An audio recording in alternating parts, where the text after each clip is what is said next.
வணக்கம். Geetha TV and ஸ்வதந்திரா party நேயர்களுக்கு இன்றைக்கு தமிழ்நாட்டில் பரபரப்பாக ஒரு என்ன நியூஸ்னால், நேற்றுக்கு முன்தினம் இந்த ஆம்ஸ்ட்ராங் சொல்கிற ஒரு பிஎஸ்பி கட்சி மாநில தலைவர் ப்ளஸ் அவரோட அட்வொகேட், ஒரு வக்கீல், அவரை அவர் வீட்டிலே ஒரு சிட்டி, ஒரு ஸ்டேட்டோட கேபிட்டல்லையே யாரோ மர்ம நபர்கள் வெட்டி கொண்டுட்டாங்கன்னு சொல்லிட்டு ஒரு ரொம்ப சேட் நியூஸ். அப்போ ஒரு சிலர் சொல்கிறார், அவங்க செஞ்சதுக்காக இவங்க செஞ்சாங்க, இவங்க செஞ்சதுக்காக அவங்க செஞ்சாங்க. ரெண்டுமே தவறு. யாருக்குமே யாரோட உயிரை எடுப்பதற்கு ரைட் கிடையாது. அதே மாதிரி இப்போ நாட்டில் நிறைய கட்ட பஞ்சாயத்து நடந்து கொண்டு இருக்கிறது. நேற்று ஒரு சேனல் என்கிட்ட பேட்டி எடுத்தாங்க. பட் அவங்க என்னோடய ஃபுல் ஒளிபரப்பை நான் என்ன பேசுகிறேனோ ஃபுல்லாக போடல, எடிட் பண்ணிட்டாங்க. நான் இதில் பிஜேபிக்காரங்களை பற்றி பேசுகிறது அப்படியே அந்த சேனலில் எடுத்துட்டாங்க. எதுக்காகன்னு எனக்கு தெரியாது. ஆனால் மற்றவங்கெல்லாம் பேசிகிட்டு இருக்காங்க. இது இந்த ஆருத்ராவோட பின்பலம் இருக்குது, அதால் தான் இவரை கொன்று போட்டாங்க. இதில் பிஜேபிக்காரங்களுக்கு ஒரு கை இருக்குது, ஒரு ஹேண்ட் இருக்குதுன்னு சொன்னாங்க. நானும் அதுதான் ஃபீல் பண்ணேன். என்னென்னா சொன்னேன், இது இப்போ நாட்டில் நிறைய கட்சிகள் கலவரம் செய்கிறதுக்குன்னே சொல்லிவிட்டு ஒரு சிலரை ரூட் போட்டு கொள்கிறாங்க. அதே மாதிரி அந்த ஜாதியை வச்சு கொள்கிறாங்க. அது தவறு. இப்போ அப்படி செய்திருந்தார்கள் என்றால் இது நிஜமாகவே கண்டிக்கத்தக்கது. அந்த நபர்களை உடனே அரெஸ்ட் பண்ணணும். ஏன்னா இந்த ஸ்டேட் கவர்மெண்ட் மேலேயும் நிறைய தவறுகள் இருக்கிறது. ஏனென்றால் எங்கே பார்த்தாலும் இப்போ லா அண்ட் ஆர்டர் ரொம்ப மோசமான நிலையில் இருக்கிறது. அதே மாதிரி இந்த கள்ளக்குறிச்சி, இந்த வெவ்வேறு இந்த இன்சிடென்சஸ் ஆஃப் கள்ளச்சாராயம், ப்ளஸ் சேலத்தில் ஒரு கொலை நடந்திருக்குது, அதிமுகவில் ஒருத்தர். அதுக்கப்புறம் இந்த கன்னியாகுமரி ஏரியாவில் இந்த காங்கிரஸ் நபர் ஒருத்தரை கொண்டிருக்கார்கள். ஆனால் இதில் எல்லாத்துக்குமே ஒரு அரசியல் கட்சி தான் பின்னால் இருக்குது. இல்லாட்டி அவங்களுக்குள்ளார் ஏதோ முன் விரோதம், இல்லாட்டி சொத்து. இது ஒரு ரொம்ப ஒரு நல்ல நிலையே கிடையாது.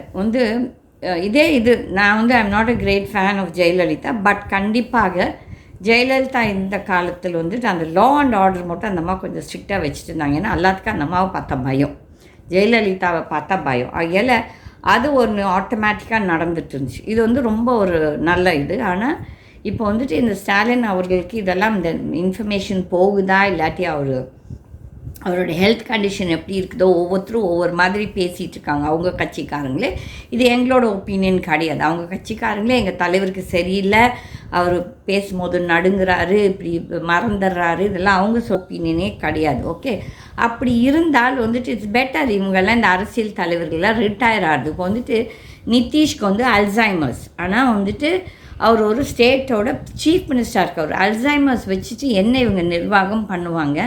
இவங்களால் என்ன நல்லது நடக்கும்? இதெல்லாம் நாட்டுக்கு ஒரு ஆபத்து. அவங்க கட்சியில் இருக்க மற்ற தலைவர்களுக்கு தைரியம் இருக்குதா அவங்க சிஎம் கிட்டே போய் சொல்கிறதுக்குன்னா அது எனக்கு தெரியாது. இப்போ என் மாதிரி நபர்லாம் நான் பயப்படவே மாட்டேன். ஏன்னா என்ன நிலை இருக்குதோ அதை நம்ம எடுத்து சொல்லணும். ஒரு சிலருக்கு தெரியாது. இப்போ எனக்கே ஒரு சமயம் நிறைய திங்ஸ் தெரியாதப்போ கேட்டுக்கணும். இதில் ஒன்றும் தவறே கிடையாது. நம்மளுக்கு ஒன்றும் கோவம் வருமோ, ஈகோ, இதெல்லாம் ஈகோவே கிடையாது. ஒரு அரசியல் தலைவர் ப்ளஸ் ஒரு வக்கீல், இவருக்கே இந்த நிலைமை இருந்தால் அப்போ பாமர மக்களுக்கு என்ன நிலைமை? அதே மாதிரி இந்த போலீஸ் ஸ்டேஷன்ஸ் எல்லாமே எல்லா இடத்துலையும், எந்த கோர்ட்டு போங்க, இங்கே போங்க, அங்கே போங்க, எல்லா இடத்துலையுமே ஊழல் ஊழல் ஊழல் ஊழல் தான் தலையை விரிச்சிட்டு ஆடிட்டுருக்குது.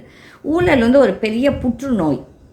இதை நிஜமாகவே இப்போவே இப்போவே ரொம்ப மோசமாக இருக்குது. பட் இப்போ இன்னும் கூட மக்கள் திருந்தாமல் இதை என்டர்டெயின் பண்ணிட்டோ, இல்லாட்டி மக்களும் இதில் இந்த ஊழலில் என்ன சொல்கிறது பங்கு எடுத்துக்கிட்டாங்கன்னா இப்போ நாட்டுக்கும் அவங்களுக்குமே இது ரொம்ப கெடுதல். ஐயால் தான் நான் எப்போ சொல்வேன், மக்கள் உணர்ச்சி வசப்படாதீங்க. ஒரு அரசியல் உங்களுக்கு ஒரு தலைவரை தேர்ந்தெடுக்கிறதுனா நீங்கள் அது யோசிக்கணும். இவங்கெல்லாம் நல்லவர்களா, இவங்க நாட்டுக்காக நல்லது செய்வார்களான்ட்டு. இப்போ நிறைய இடத்துல ஈவன் இந்த அரசியல் கட்சிக்காரங்களும் எனக்கு தெரிஞ்சு நானே பார்த்துருக்கேன். நிறைய பேர் இந்த பூனமல்லி சைடெல்லாம் இந்த லேண்ட் மாஃபியா, இவங்கெல்லாம் யாருன்னா ஒரு அரசியல் கட்சியை ஆரம்பிச்சு பொலிட்டீஷியன்ஸும் இந்த அரசியல்வாதிகளே இந்த மாதிரி தவறுகளை செய்தால், இல்லாட்டி போலீஸ் ஆஃபீஸர்ஸ் பதவியில் உட்காந்துட்டு இருக்கவங்களே இந்த மாதிரி ஊழலை செய்தால் நாடு எங்கே போகும்? தட் இஸ் ஒரு நல்ல தீர்ப்பு கொடுக்க வேண்டியவர்களே தவறு செய்தால் அப்போ எப்படி நியாயம் கிடைக்கும் என்பது தான் என்னோடய ஒரே என்ன வாதம் வந்துட்டு. அதே மாதிரி இப்போ நேற்று வந்து நிறைய பேர் சொல்லிகிட்டு இருக்காங்க, இந்த வந்துட்டு ஆருத்ரா அவங்களும் இந்த பிஜேபியில் இருக்க அந்த ரெட்டின்னு சொல்கிறாங்களோ அண்ணாமலையும் தான் இந்த கொலையில் சம்மந்தப்பட்டிருக்காங்க. சரி, இது உண்மையாக பொய்யோ எனக்கு தெரியாது. ஆனால் அப்படி இருந்திருந்தால் இருக்கிற பட்சத்தில் கண்டிப்பாக இந்த ஸ்டேட் கவர்மெண்ட்டு ஏன் ஹெசிடேட் பண்ணுறதுன்னு எனக்கு தெரியல. இப்போ வந்துட்டு ஒருத்தர் அவங்க வீட்டு வெளியில் நிற்க முடியாத நிலைமை இருந்துச்சுன்னா இப்போ இந்த எங்கே போகுது இந்த நாடு? அதனால் மக்கள் வந்துட்டு யாருமே எந்த கட்சியாக இருக்கட்டும், நீங்கள் வந்துட்டு சைட் பண்ணாதீங்க. இப்போ உங்கள் கட்சிக்காரங்களே பதவியிலேருந்தோ இல்லாட்டி ஆட்சியிலேருந்து தவறு நடந்தால் அது தவறுங்கிறது தான் ஒரு மனுஷனோட தன்மை. ஆனால் நிறைய பேர் அவங்க தலைவர்களோ இல்லாட்டி அவங்க கட்சி தப்பு செய்தால் ஐயோ இல்லை எங்கள் தலைவர் பெரிய யோகி சிகாமணின்னு சொல்லுவாங்க. அது தவறான ஒரு ஆட்டிடியூட். நம்ம முதல் மாறணும். நம்ம மாறினா தான் நாடு மாறும், மக்கள் மற்றவங்களும் மாறுவாங்க. ஆனால் நம்மளே இந்த பதவியில் உட்காந்துட்டு இருக்கவங்களே தப்பு பண்ணிவிட்டு அயோக்கியத்தனம் பண்ணிட்டு இருந்தாங்கன்னா நாடு எங்கே போகுது? அதே மாதிரி இப்போ இந்த நீட் எக்ஸாம் சரி, இல்லாட்டி இந்த யூஜிசியோட நெட் எக்ஸாம் சரி, பிஜியோட நீட்டு, இதெல்லாமே என்ன உத்தரவாதம் இதெல்லாம் நியாயமாக நடக்குதுன்னு சொல்லி எங்கே பார்த்தா ஊழல். அப்போ அந்த ஆட்சியாளர்கள் யார் கீழே இந்த தவறு நடக்கிறதோ அவங்களுக்கு வந்து ஒரு மனசாட்சி இருக்கணும். அந்த காலத்தில் 1960s லால் பகதூர் சாஸ்திரி வந்து ரயில்வே மினிஸ்டராக இருக்கும்போது எங்கேயோ ஒரு ஆக்சிடெண்ட், ரயில்வே ஆக்சிடெண்ட் தான், அவர் வந்து மாரல் இது எடுத்துக்கிட்டு ரிசைன் பண்ணார். ஆனால் இப்போ இருக்க ஆட்சியாளர்கள் எவ்ரிபடி, மோடி ஆகட்டும் சரி, இவங்க எல்லாத்துக்குமே சரி வந்துட்டு அவங்களுக்கு அந்த ஒரு இதே கிடையாது. ஐயோ நம்மளோட ஆட்சியில் தான் இந்த தவறு நடந்திருக்குது, நம்ம வந்து அதுக்கு அந்த தவறை ஏற்றுக்கிட்டு ஒரு மாற்றத்தை கொண்டு வரணும், அந்த எண்ணமே கிடையாது. இப்போ நேற்று நான் அந்த ஊடகத்தில் நான் சொன்னதெல்லாம் கட் பண்ணிட்டாங்க. ஆக்சுவலி இப்போ வந்து ஜான் பாண்டியன்னு சொல்லிட்டு ஒரு கட்சி தலைவர் தான், அவங்களுக்கு தலைவர், நாட் ஃபார் மீ, ஓகே. அப்போ வந்து அந்த நபர் வந்து கோயம்புத்தூரில் ஒரு பெரிய கொலை, அந்த ஒரு 20 வருஷத்துக்கு முன்னால், இட்ஸ் ஈவன் மோர் தென் தான், வந்து ஒரு பெரிய எடுத்து 2 பசங்களுக்குள்ளார இருந்த பிரச்சனை. நாள் வந்து ஹயர்ட் கில்லர், ஒரு அந்த நபரை கொன்று விட்டு ஒரு 7 வருஷம் ஜெயிலில் இருந்துட்டு தான் வந்திருக்கார் கொலைக்காக, நாட் தேசத்துக்கு சேவை பண்ணுறதுக்காகவே இல்லை, ஓகே. அப்பேற்பட்ட நபருக்கு இந்த மோடி இன்றைக்கி அலையன்ஸில் வந்து பார்ட்னராக சேர்த்திக்கிட்டு அவரோட கட்டி பிடிச்சிட்டு கையை குலுக்கிட்டு இருக்கார். What is the message? அந்த ப்ரைம் மினிஸ்டர் என்ன மெசேஜ் கொடுக்குறார்? இப்போது யங்ஸ்டர்ஸ்க்கோ வரும் ஜென்ரேஷனுக்கோ என்ன மெசேஜ் கொடுப்போம்? நம்ம ஒரு அப்பாயின்மெண்ட் கேட்டு நியாயமாக ஒரு விஷுவை சொல்லணுன்னா நம்மளை யாரும் சந்திக்க மாட்டாங்க. ஆனால் அதே நேரத்தில் இப்போ இந்த மாதிரி ஒரு ஆளுங்களை வந்து கட்டி பிடிச்சிக்கிறாங்க. ஏன்னா இந்த ஓட் பேங்க் பாலிட்டிக்ஸ். அப்போ வந்து என்ன ஸ்வச் இவங்க சொல்கிறாங்க, நாங்கள் வந்து சிஸ்டத்தை க்ளீன் பண்ணுறோம். சரி, இதெல்லாம் சிஸ்டத்தை க்ளீன் பண்ணுறதில்ல, இதெல்லாம் சுயநலவாதிகள். இவங்க வந்து அந்த ஓட் பேங்க் பாலிட்டிக்ஸ்க்காக எதையும் செய்வார்கள். அப்போ வந்துட்டு எங்கே இந்த நாடு செல்கிறது? இப்போ வந்து அந்த ஹத்ராஸில் ஒரு 100+ பீப்புள் பாவம், அவங்கெல்லாம் ஏழை மக்கள் இறந்தவர்கள் எல்லாம். அப்போ வந்துட்டு அவங்க ஏதோ ஒரு நம்பிக்கையோடு போகிறாங்க. ஆனால் அவங்கள நம்ம திருத்த முடியாது. ஆனால் அவங்களுக்கு பாவப்படணும். என்னென்னா இந்த அரசியல் தலைவர்கள் இந்த சாமியார் வேஷம் போட்டுட்ருக்கவங்கள இவங்க என்டர்டெயின் பண்ணிவிட்டு இவங்களுக்கும் அவங்களுக்கும் ஒரு இது இருக்குது, என்ன டைப். அதே மாதிரி இப்போ கோயம்புத்தூரில் பாருங்கள், அந்த ஈஷாவில் அந்த சிவன் ராத்திரிக்கு அவ்வளோ கூட்டம் அங்கே சேருது. யார் வரான்? அங்கெல்லாம் பணக்காரன். இந்த அத்ராஸ் எல்லாம் ஏழை. என்ன பணக்காரன் செத்தான்? எல்லாம் ஏழை பாமர மக்கள் தான் செத்துருக்காங்க. அதே மாதிரி படித்தவர்கள் வந்துட்டு அந்த சிவன் ராத்திரிக்கு வந்து அங்கே டான்ஸ் ஆடுறாங்க. அந்த ஆளோட பேக்ரவுண்ட் பழசு தெரிஞ்சிருந்தானா அவங்களாம் வரமாட்டாங்க. நாங்கள் கோயம்புத்தூர்காரங்க நிறைய பேர்த்துக்கு தெரியும் என்ன அங்கே நடக்குது, ஏது என்னன்னு சொல்லி. நான் இப்போ இந்த ருத்ராட்சை போட்டு ட்ராவல் பண்ணும்போது நிறைய பேர் நினைப்பாங்க நீங்கள் ஈஷாவா? சரி, நோ, நான் ஈஷா கிடையாது, எனக்கும் அவங்களுக்கும் சம்மந்தமே கிடையாது. நான் வந்து இந்த சாமியார்கள், சாமி பொம்பளைங்க, இவங்க யாரையுமே நம்ப மாட்டேன். கடவுள் ஒன்று இருக்குது நம்மளுக்கு மேலே, தட் இஸ் நேச்சர்.